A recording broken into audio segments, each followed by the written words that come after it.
Allora no, raduno dell'arma dei carabinieri. No, è sempre successo in stesso raduno. Allora, raduno dell'arma ai carabinieri, naturalmente sugli spalti uno stadio pieno, di tutti i carabinieri, di tutti i lobby, di tutti i carabinieri. Allora, gli andò sempre il solito maresciallo ieri sera che qui, il mio palco e tira tutte le tribune piene dei carabinieri perché la festa dell'arma dei carabinieri. E fa, boh, è l'ora di finirla. Che rischi i carabinieri gli stupidi, che qua e che là e che le barzette. Mi chiami uno a caso che fai a vedere tutti quanti, che invece che niente di gente sui carabinieri. Allora guarda il film, tu vieni giù.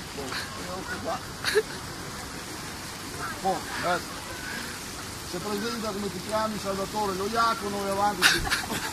Lo Iacono. Allora sì.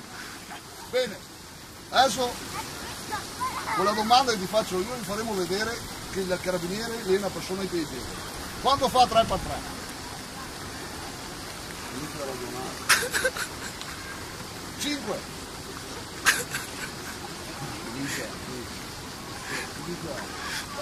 Insomma, qui è il pubblico, qui tutta la tribuna, dagli un'altra chance.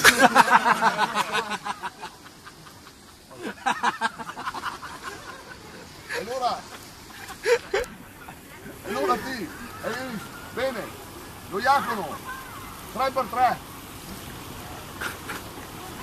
6,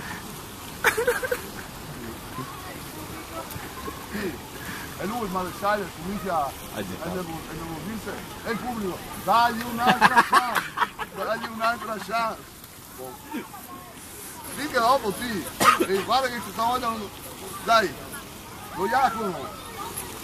Quando fa 3x3? Allora che fa 6 o no? 9. 9! E il pubblico, dagli un altro!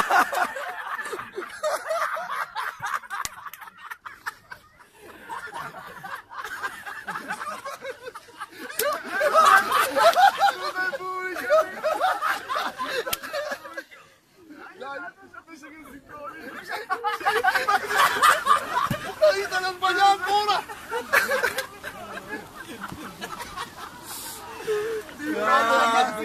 Dai un'altra! Oh, sono io a cagarmi a... Io